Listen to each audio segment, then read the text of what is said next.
My name's Ricardo Franco. I'm the chair of the ad hoc committee for deported veterans for the Veterans Caucus of the California Democratic Party. And unfortunately, we're here today to say goodbye to one of our brothers, deported veteran Enrique Salas. Enrique is from the Marines. He was deported to Mexico and living in Tijuana, where he was in a horrible car crash. Unfortunately, we were not able to bring him back to the United States to seek the medical treatment that he's entitled to in time to save his life. But he did pass away on American soil. So we're here in Reedley today to give him his final goodbye, or final until we see each other again. Can you tell us a little bit about just how many deported veterans you think there are in the country? We believe there's about 1,500 veterans who have been deported. Department of Veterans Affairs does not keep track of how many of them get deported, and Immigration doesn't keep track of how many deportees are veterans, but we know that there's quite a few of them. Getting deported to a country that you don't really understand is one of the worst crimes and punishments that we can ever think of. And to think that this is happening to people who put on that uniform and then we discard them like this is a national travesty and disgrace, quite frankly. The only way that they can legally come back right now is in a box. Unfortunately, Enrique was not able to survive, but he was also not able to return back to have his life restored, which he deserved. So today we're at least giving him his final farewell with full military rights and an honor guard. Unirnos a sus voces, cantando jubilosos tu alabanza. Santo, santo, santo es el Señor, Dios del universo. Llenos están el cielo y la tierra de tu gloria. Hosana en el cielo. Bendito el que viene en el nombre del Señor. Hosana en el cielo.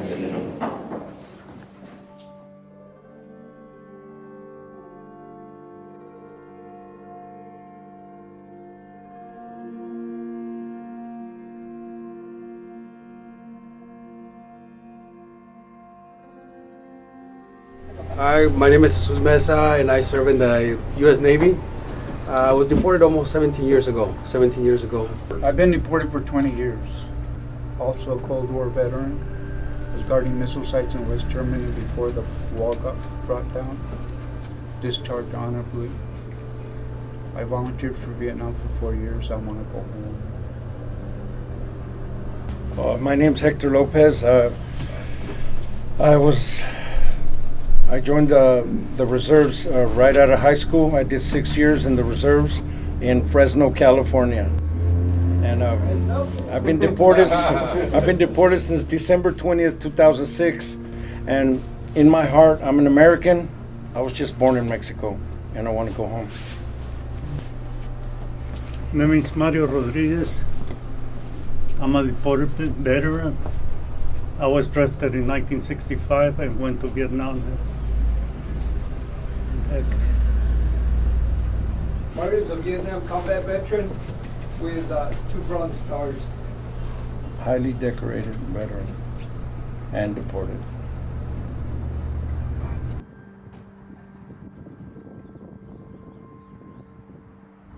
¿Usted ha escuchado de los veteranos deportados de los Estados Unidos? Sí, Sí. en las noticias hay muchos Aquí. y hay muchos en el borde. Sí, es porque en los Estados Unidos casi no se escucha de eso. Si empieza la plática, muchos ni saben que están aquí en Tijuana y por eso estamos grabando. Sí, hay muchísima gente que son veteranos y aquí están y no tienen casa aquí. Mucha gente les ayuda, pero no es suficiente. Sí. No es suficiente, pues ya conoces aquí el gobierno de aquí. Sí. Así que pues no los apoya, pues. Y ningún país, ¿verdad? Nadie. Lo primero que hace Estados Unidos es deportarlo. Sí. Es lo primero que hacen. No quieren batallar, pues. No quieren pagar más dinero en cárceles, no quieren batallar. Exacto.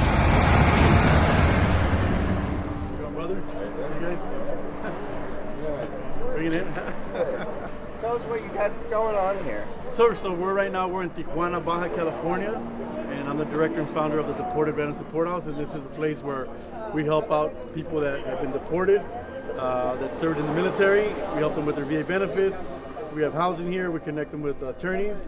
But mainly this is also like housing where guys can come and stay whenever they don't have anywhere else to go. So from the side. Did you move to the United States growing up? Actually, I was taken to the United States. I didn't move. My parents, I was 18 months old. I was a legal resident of the United States in 1956. So your family got you a green card? Right. Where were you born? I was born in Colón, Republic of Panama, 1960, October 14. Okay. In 1980, I went to the United States. All right. Where to? Brooklyn, New York. Brooklyn, New York. With a green card? With a green card. All right. All right. Well, how old were you when you came to Los Angeles? I was 9 years old. 9 years old? What led to you getting deported? I was living on the streets in LA, and this black dude came to me and he said, "Can you give me some crack cocaine?" He wanted $40, and I went to go buy it for him. And when I gave it to him, all the police came through and everything, and they apprehended me and the guy that I got it from. But they ended up charging me also with possession of cells. I figured that since I was in the military and I got an honorable discharge, that I probably could beat it. What are the events that led up to you being the brain deported? when I got deported, I was heading, like what I tell everybody, I was going to work. I work in construction. I work in a plastic company. I worked there for about 6 years. What year? That was back in 2009. 2009? Yeah. Well, since I was in the Marine Corps, I used to live in Tijuana. Every day I used to cross the border to go to Camp Pendleton. Every single day. Okay? So after I got out of the Marine Corps, I still stay and live here because we got a whole house, right? So after that day, I was heading to, like every other day, head to work, get up 3 in the morning, cross the border, stop in Jack in the Box to get my coffee and pick up one of the workers. He worked for the company for 5 years. I never know he didn't have papers. Never came to my head he don't have paper because we used to go to the same check cashing place. They pull out in California ID, cashing check, get the money. So I don't know. So that day I got the Jack in the Box. You get in the car. We got 2 coffees. Right after I getting off, I got blacked by 2 civilian cars. ICE. They just came and approached me, take all the badge with ICE, and then took the guy out of the car, handcuffed him, put him in the van, and then put me aside and told me, you know, you have somebody illegal in your car. I said, oh, I don't know, nobody illegal in my car. He said, yeah, that guy, he don't have paper. I don't know, he worked with us, and that's it. So they took me to the station. They tried to frame me and say I was trafficking, but it didn't happen crossing the border. It happened in the United States. I got stopped in University Avenue, San Diego. And they tried to say I was crossing the border with a guy. So the only thing they got me for transporting somebody illegal. When you were deported, were you welcomed down here, or was Hell no! So, we're discriminated against by our own people. Why? Because we're pochos. And then when we're dropped off, it's like they just want to take advantage of us because they see that we're not Mexican. Basically, when we're coming down here, we're coming in shackles. They don't unlock the shackles until you're about to step off. I remember my left foot hit the U.S. and my right foot hit Mexico, and that's when they dropped. That's it.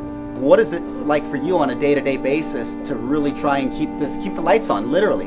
Doing a lot of activism and running a place like this is very hard work. We assist a lot of people. We get the guys some basic hygiene items and things to kind of get them by or food through the day.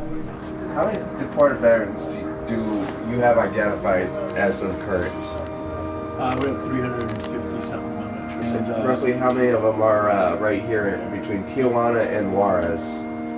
The majority of them are from probably over 100. No, I take that back. About 100 are just from these two. So potentially there's thousands out. You know, to be honest with you, I think there's thousands out there. We just know of this is what we are in contact with, or that we'd have identified. Across how many countries? 42. 42 countries. Veterans are being deported to 42 countries because we have guys that are being deported to, like, one guy they're trying to deport to Russia, but since that country doesn't exist anymore, he's from Ukraine, so Ukraine is its own country now. So he can't get deported to Ukraine because Ukraine won't take him because he's From he's got. He was born during when it was Russian. huge. So he's screwed all over the place. So he has to report like once every couple months, like to ICE. He's been deported, but they won't take him because So there's kind of weird cases out there. So countries are allowed to make the decision that we don't want them? Depending on the country, like Cuba at one point wouldn't take the Cubanos. So what would they do with them then? They basically had to stay and kind of check in like a parole type thing. But where are they living is what I guess was. Yeah, where they have to stay in the United States. Yeah. Oh. So has there been anything to talk to Mexico by saying, hey, we're not taking them? If Mexico would say, we're not taking them, they would. So they keep them in a detention center? Is that Sometimes they're kept in a detention center for a while and then they're released. So is there any way to access information like that? To like go to the government and say, I would like a list of other deportees? No. They won't allow access. So what happens is when you go to detention centers or immigration, they don't ask you whether you're a veteran. We have no power. When I try to cross back, they give me 13 months. There's some people there that were getting a lot more time than that for the first time. But then again, they have violent felonies and stuff like that, and I didn't. All I had was a $40 charge, and if my mother was to die, I still couldn't see her, So the only times I could see her was if she was to come over here, and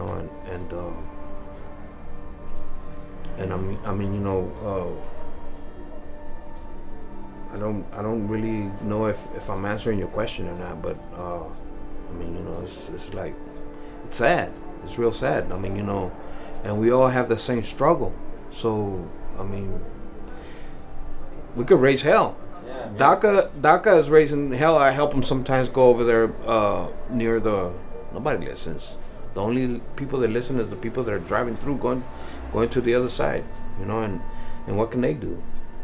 In the era of Vietnam, thousands of U.S. citizens heeded the call of their nation and went to war. But thousands of them, they didn't. They fled the country. They either went to Canada, came to Mexico, or anywhere else. They were banished from the U.S. But years later, they received their amnesty. They got to come back home. They didn't serve the country at all. They fled. And upon arriving back from their amnesty, thousands of them broke the law. They were actually given the opportunity to complete their parole or probation and to show society that they were rehabilitated. We that actually served and we volunteered to enter the armed forces and to protect that great nation, my nation, because I've been there since I was 2 years old, kindergarten through high school, Marine Corps, the works. It's understandable. I broke the law, sure, but I also paid my debt to society. Where's my chance to show the people of the United States that I've been rehabilitated? Give me that chance and opportunity that I will complete my parole and actually become a pillar of the community. If it was 2009 and you were working for that plastic company, what would you do differently? Different? Yeah. I would have never taken the guy. If I would have known it was illegal, get out of my car, that's it. Okay. I never want to go close to you because right now, all the situation, if somebody walking with you and you don't have paper, that's it, you gone. If the time would have put back, I would have told him, but I didn't know. The guy worked for the company. Not even the company knew it was illegal. He got a California driving license. How he got it? To get a California driving license, you gotta have a green card, or you gotta be born in the United States. How he get it? I don't know. Let's say it's between 72 and 75 again. Would you do something differently? Well, yeah, I would actually steer clear of those influences. I don't know what the statistics are, but there was thousands of servicemen coming back from Vietnam addicted to heroin. That was just something that happened. You look pretty sober. How long have you been sober for? I have about 15 years now. 15 years sober? It took a long time, a lot of years in and out of prison after being discharged.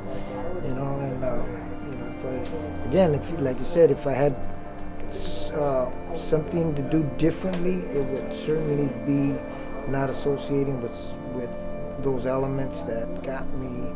I'm not blaming anybody but myself, for taking the bait, as you will. If I would have never engaged in drug use, I wouldn't be here, that's for sure. I would be in a much better place. It's like even just bringing them back and, a first step, permanent residency back. If we can't even get them to citizenships, like look, because correct me if I'm wrong, but almost all of them, if they were incarcerated, they filled out their entire, if they were charged with a crime and convicted, they have served their sentence before they were deported. Everybody just. So for every other citizen who didn't even enlist in the military, they would be back with all their freedoms, depending upon their rights getting restored. It can be up to different states at times. But they wouldn't get deported at the end of it. I mean, this is double punishment. At a real young age, I went to the United States, and I guess to live a dream, to have a better life. They say that beauty is in the eye of the beholder. Well, so is ugliness, I did a lot of things in my lifetime that doesn't merit any of the things that now I know I lost, And I understand that. I see the military personnel here in Mexico. If they were to go to war against the United States, which way would I want to go? I can't go nowhere. I'm not for Mexico, but if I was to go to my hometown, that's where most of my family's at. Well, yeah, over there I might fight, but that's my hometown. Here, I don't even know nobody. If I was to go to LA, I know mostly everybody, all the way to San Francisco, My kids have been waiting for me for 6 years now. We just want the people back home to know that we're here. We are your veterans. We're your soldiers. We went out there and fought, and we're willing to die for you. So bring us back home. And you would probably do it again, right? Yeah, they know that. They know that. Yeah, once you serve, you're always willing to give everything. That's where they got us. They know they got us because we're always going to be faithful to only one flag and one country, and that's the United States of America. And that's never going to come off. They're never going to take that away from us, no matter where they send us to. We're always going to be that U.S. soldier. We're always going to be that U.S. veteran, no matter where we end up. Right now, it's like we're missing in action. It's hard for all of us. We all have family. We're all American. We all feel that we, at the very, very least, deserve to be at home with our families. So we just want anybody back home to back us up. We're your U.S. veterans. We're your U.S. soldiers, and we need to be brought back home. So we want to come back home. How can people watching help support you and support this cause? Sure, well, it's very important. That the most important thing that we want to do is go back home to our families. So call your congressman. Right now there's a bill, HR 1405, that'll help out some deported veterans go home. So make sure they call your legislators, but also for the House, monetary donations, hygiene kits, food, anything that'll help support the bunker and the logistics of paying rent, utilities. So you can go to deportedveteransupporthouse.org and give a small contribution, which goes a long ways over here. So the dollar does go pretty far over here. Last year, Governor Brown granted you clemency. Why are you still here? Well, unfortunately, just because you're pardoned for the crime, because most veterans are deported for a crime that they committed, you still have to go through the legal process of immigration. So I got pardoned for the crime in the state of California, but I still have to go through immigration, and it's a process of going through citizenship. So I should find out within the next 30 days whether I become an American citizen. So, are you going to go back right away or continue helping the people here? I decided to do a year commitment, so if it happens tomorrow, I'll be here for another year to make sure that this continues to grow and that we have a good foundation, and that this also gets the support that it needs to continue, whether I'm here or somebody else is here.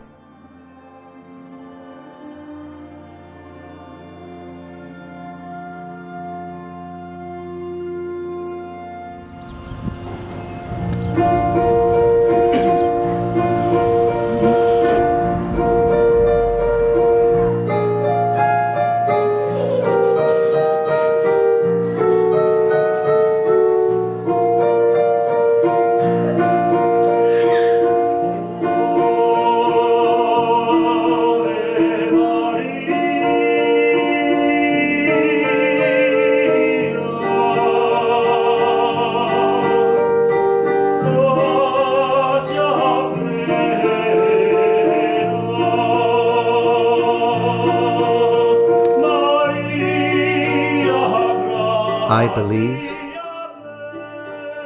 that when you learn to open your mind wider than your eyes,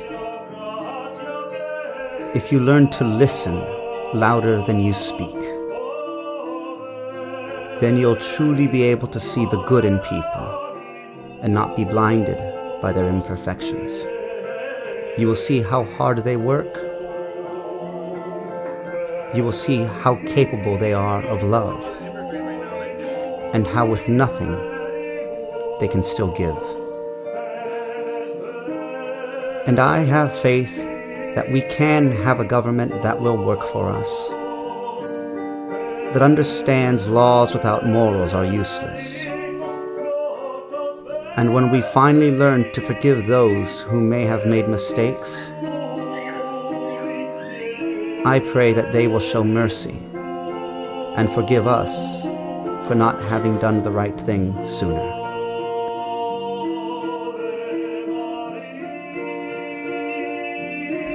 Let us make ourselves and our nation actually worthy and deserving of the fights and sacrifices of all of our veterans.